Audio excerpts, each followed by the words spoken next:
It's Tuesday, March 5. In the headlines, National Peace Day activities. In business news, Sagicor Group Jamaica Limited, $14.4 billion profit.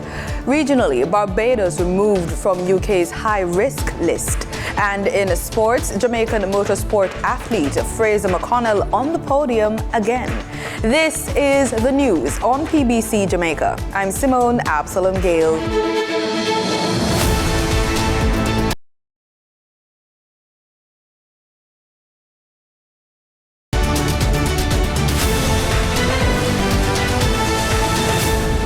Today, March 5, is Peace Day, and a series of activities under the theme The Virtues of Peace have been planned to mark this year's celebration. The Violence Prevention Alliance, in collaboration with its partners, and the Sandals Foundation will celebrate Peace Day with various activities, student-centered activities, at Chalkley Hill Primary School in St. Anne. In other related news and activities, the Dispute Resolution Foundation will be presenting 90 citizen mediators to their respective communities during a peace walk slated for the corporate area today, March 5, which is recognized as Peace Day. The cohort comprises 26 males and 64 females who were trained and certified as mediators and conflict interrupters or received certificates of participation for their efforts. They will participate in 2 walks forming part of this year's commemoration of Peace Day. The first commences at the Olympic Gardens Civic Center, with the second getting underway at Denham Town Community Center beginning at 11:30 a.m. The DRF's Director of Operations, Cheryl Taylor, says the training initiative was undertaken through the Ministry of National Security in partnership with the United States Agency for International Development, USAID. Launched in 2018, the Brain Builders program aims to reduce cognitive learning challenges among infants in the country and for parents looking to enlist their child into a program. The Early Childhood Commission has listed the main offerings they should look out for. More in this report. While speaking to JIS, Director of Cross-Sectoral Coordination at the ECC, Michelle Campbell, said that there are sometimes unrealistic expectations of children in the 0 to 3 age, and that there are specific offerings that must be in place to stimulate the minds of children which are not related to academic achievement. Now, for our parents, when we talk about the Brain Builder Centers, we're looking at 3 particular areas. We're looking at early stimulation, we're looking at nutrition, and we're looking at social protection. We want to make sure that once our children are in a Brain Builder Center, they are surrounded by the experts that understand best practices. And within that environment, you're going to see learning centers. So we believe that children learn best through play. And this is what we support at that particular level. She pointed out that parents and guardians also play a vital role in reinforcing the activities done at the centers. Mommy and daddy come in, grandma comes in, and we're greeting them first of all. So we want our children to be able to see the connection and the relationships being established between the adults, that trust being established, and then that trust now moving into the environment with that particular child. Ms. Campbell said that at this age, children should be allowed to play and get messy without repercussions, as it is contributing to their development. We have what we call, our reading area, so they should have books that are small enough to fit into their hands. The pages are thick and sturdy cardboard so that they can turn the pages, they can begin to picture read, they can sit comfortably on the floor, on a nice carpet, on a pillow, and just enjoy reading. This is what we call pre-reading skills. This is what's going to build upon them, how to read, looking at a book, looking at the pictures, trying to explain what's happening in that particular book from the adult. Turning the pages of a book is a pre-reading skill. We also have, another little area where we have our manipulatives, where they can go and build with blocks. We have puzzles for their particular age groups. Services at the Brain Builder Centers are currently available at no cost to parents, who are encouraged to enroll their child or children in one of the 127 centers provided. In this week's episode of Living Healthy, we talk to Dr. Karen Campbell-Simpson from Skyline Medical, who will talk to us on infertility. Dr. Campbell-Simpson says individuals who suffer from infertility are sometimes unaware of the symptoms and the factors that contribute to it. Infertility is really a condition whereby patients are unable to conceive naturally. Usually it is defined as if a woman who's never had a child before is unable to conceive within 1 year of trying regular sexual intercourse. We're looking at 2 to 3 times per week, and 1 year has passed and nothing has happened. In an older woman, we decrease that time frame, so we're looking at perhaps 6 months. So 35 and older, for example, we're certainly not giving them a whole year to try, because there are a lot of interventions we'd want to make, and we don't want to wait too long to do that. The partner may have issues, the woman may have issues, and then there are causes that we cannot determine, okay? So let's start with the females. So when you think of the whole process, you have to think, first of all, is the woman ovulating? So if she's not releasing an egg every month, and we see that in hormonal conditions such as polycystic ovarian syndrome, which is a hormonal disorder. We see that in conditions like thyroid disease. We see that in other hormonal conditions like hyperprolactinemia. This is when there is a hormone being produced more than it should, and it's affecting the other hormones there. We also have very commonly conditions where the tubes are blocked. So the fallopian tubes, which are important for egg transfer to take it to the sperm, that becomes blocked. That can be a hindrance as well. The woman may have structural problems. So the womb itself may have issues. If they have issues that are affecting the baby may be formed but is not able to settle down on the lining of the womb, so it affects implantation. So we have like polyps, fibroids. So it's a wide range of things that can happen. When you look at the males now, just to give you a few of those, if the man himself is having problems just ejaculating, so if he also has good sperm, but the sperm just cannot get to where it should be, so the sperm may be affected, there may be a low sperm count, or the sperm themselves are just not functional, they can't get to the location. So those are, essentially some of the causes of infertility. Endometriosis as well for the woman, that's a big one. Those things can cause infertility. And could you just Here's what she says about the treatment options. If it is a situation where no help can be given to this patient, meaning weight loss, tweaking the hormones, having the gentleman visit his urologist and given treatment or surgical intervention. So all of this has been done and there is really nothing else that can be done. Then the patient now moves from a generalist OBGYN to a specialist in the field of fertility. Okay, so just that's how you have a general practitioner, and if a general practitioner cannot handle the situation and they need a specialist, they refer to us, the specialists. There are subspecialties in the field of OBGYN where you will have to send that patient to have that management done. So the programs available will be catered to, most times if you're talking about IVF programs, in vitro fertilization, then these programs are there for those patients who have no other option than that. Time now for the business report with Denise Williams.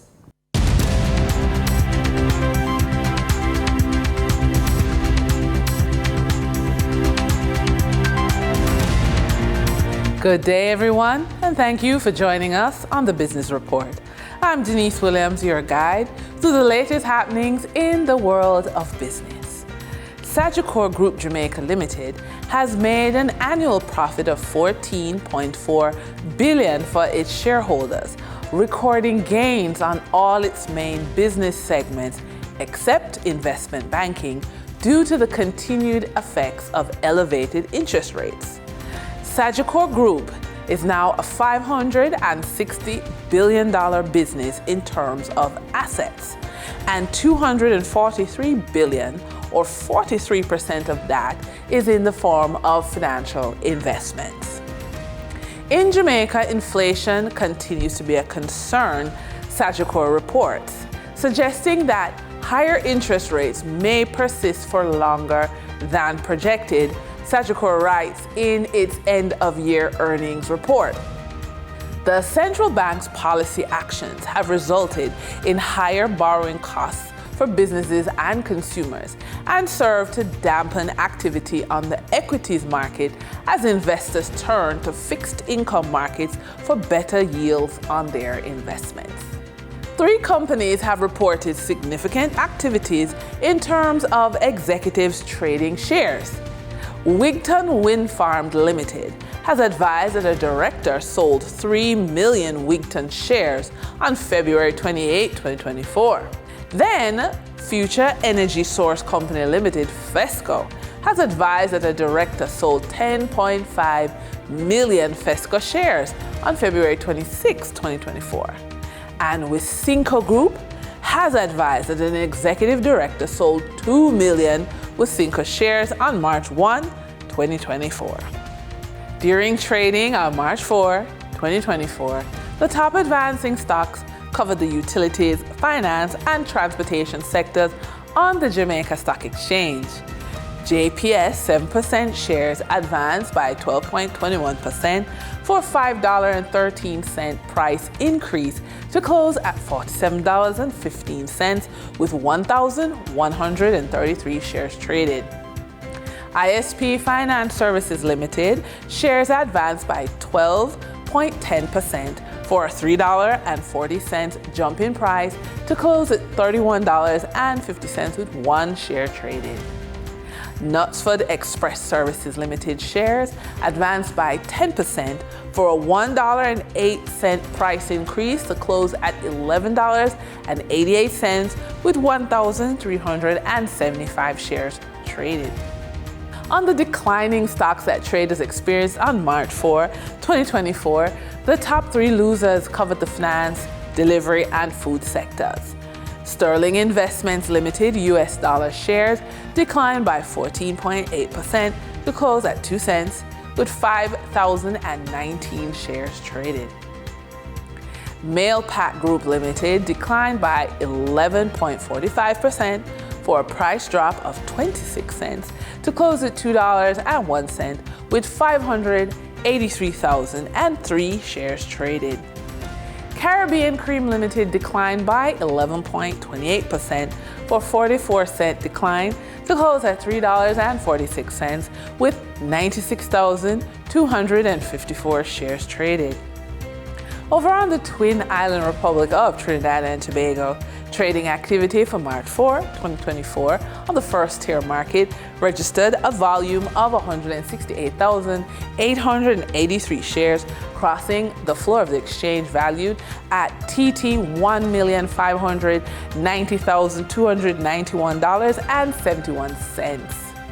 JMMB Group Limited was the volume leader with 89,361 shares, changing hands for a value of TT $127,038.32, followed by Massey Holdings Limited with a volume of 29,543 shares being traded for TT $127,126.72. Moving from the money moves of investors, executives, and companies, we turn to the Forex market. On March 4, 2024, the Bank of Jamaica reported that US $22.9 million was bought from Forex traders, while US $15.9 million was sold to Forex traders. Buying directly from the Bank of Jamaica, foreign currency traders sold the US dollar for $156.35 and bought the US dollar for $154.82. The difference between the buy and sell rate was $1.53, which represents a profit for Forex traders for every US dollar traded. Canadian Forex traders earned a trading profit of $10.06 from transactions with the Bank of Jamaica. The Canadian dollar was sold at $118.08 and bought for $108.02. For traders looking at the British pound, they pocketed a profit of $7.93, selling it for $201.56 and buying it for $193.31. For the credit report tip of the day, emphasize stability in your employment history and income when applying for auto financing. Lenders may be more willing to overlook a lower credit score if you can demonstrate consistent income and employment. And with that, we wrap up today's business report. I'm Denise Williams. Appreciate your company. Stay well informed and stay ahead of the curve. In regional news, Barbados has been removed from the updated UK list of high-risk countries. Attorney General Dale Marshall says this is consistent with the country's removal from the FATF grey list under enhanced supervision. In terms of conditionalities, at this point, we are not aware of any further conditionalities that have to be met. In fact, the removal from the UK blacklist has been automatic. The removal from the EU blacklist is a bit of a different process because they have to submit our removal to all of the EU states, and those EU states then have the opportunity to object.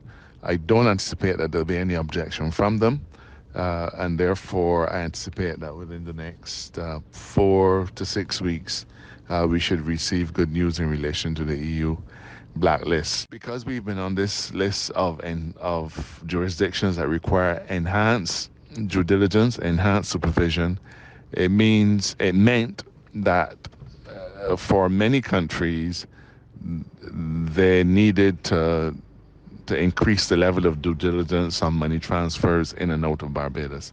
And that presented problems for us. But now that we've got off of the FATF list, off of the UK list, our ability to maintain and develop new correspondent banking relationships has been significantly enhanced. And with the EU to go, we anticipate that when we cross that hurdle, we'll be standing in good stead in relation not just to correspondent banking, but also in relation to our reputation as a domicile for business.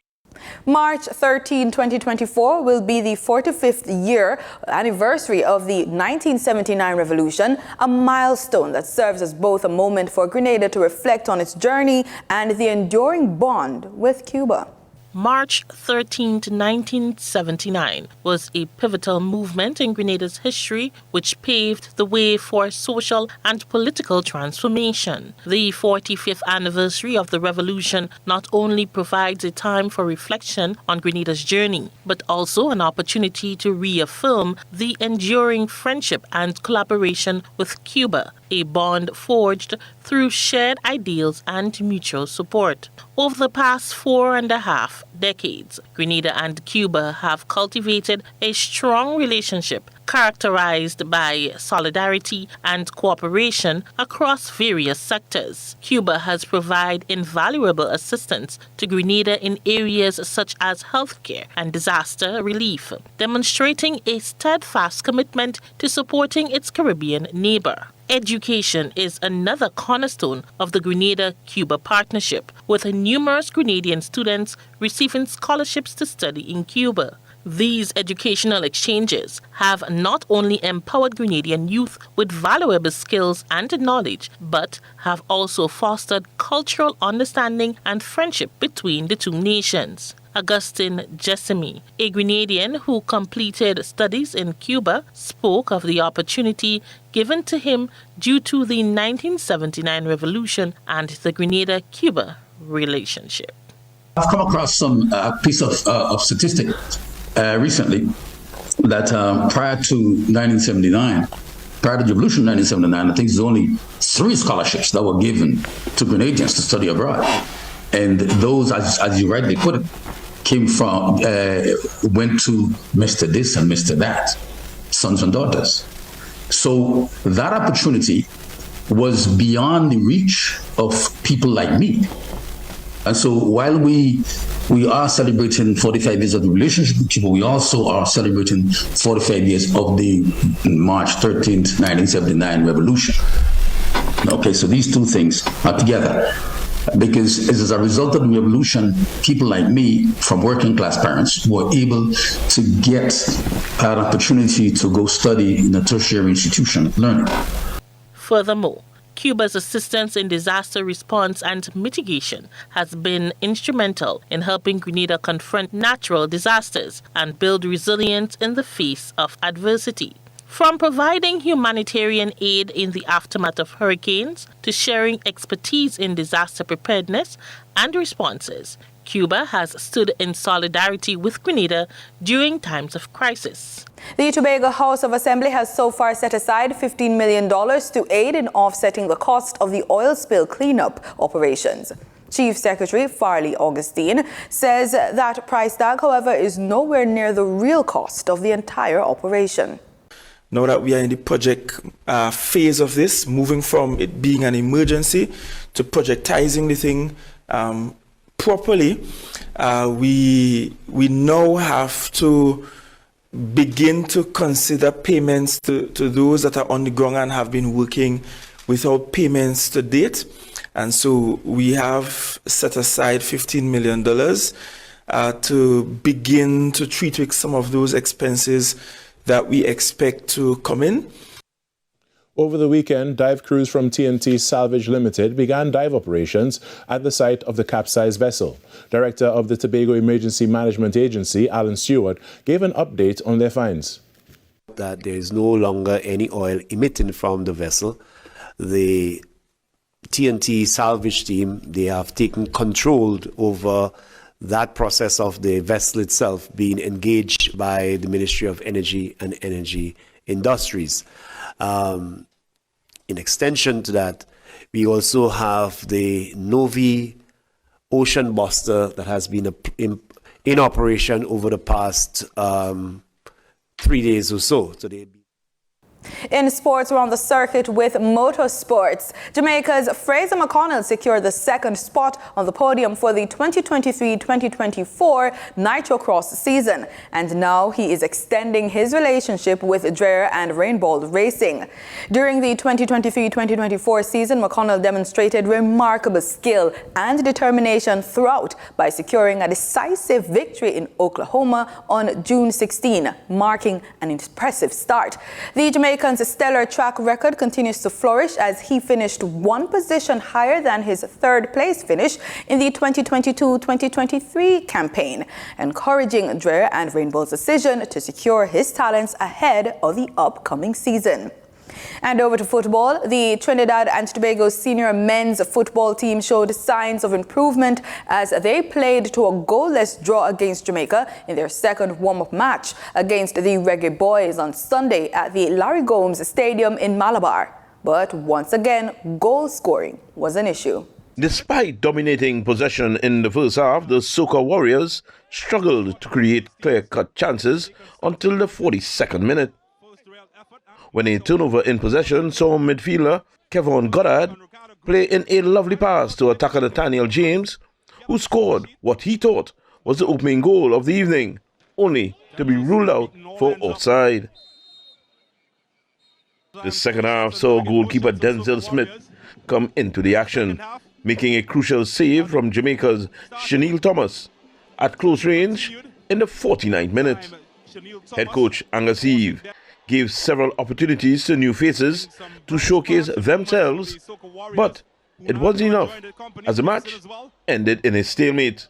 Here's head coach Eve following the match. Well, it's so funny how stuff goes sometimes, because when we went to Jamaica, we won the first game and we drew the second game 0-0. And I think, so the series is all tied up now from that standpoint. But I thought it was a good competitive game for the local players to play at this kind of intensity. So the exercise for both teams over here, the coach Hema spoke, the exercise was excellent for both teams. Exactly what we wanted to get out of it is what we got.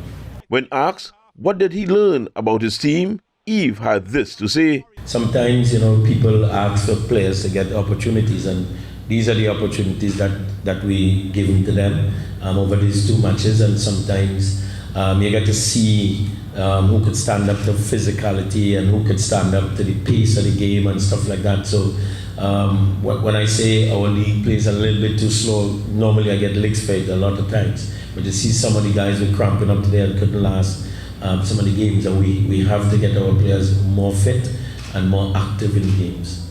The head coach said that it was a good opportunity to practice what they have been working on. I thought it was a good game of football. I thought it was a tight game of football. You realize that Jamaica was getting everybody behind the ball, and we were trying to break them down. So it was one team trying to win and one team trying to keep what they have. Different coaches work on different things at different times. We were working on that ball possession and trying to get in behind as much as possible and trying to break them down. Clearly, they were working on the defensive shape and keeping the game very tight, and that's basically what happened today. AC Port of Spain's Liam Burns, who made his first cap for the national team, shared his thoughts on the opportunity. Again, this opportunity was great for me. It was nice exposure. First time being on the national team, getting a first cap. So it was nice. I was excited at first, and I'm very appreciative of the call-up. Next up for the Soca Warriors is their Copa America play-in against Canada on March 23rd. Wayne Cunningham, TTT Sport. And that's the news on PBCJ. You can follow us on our social media platforms at PBCJamaica. Thanks for watching.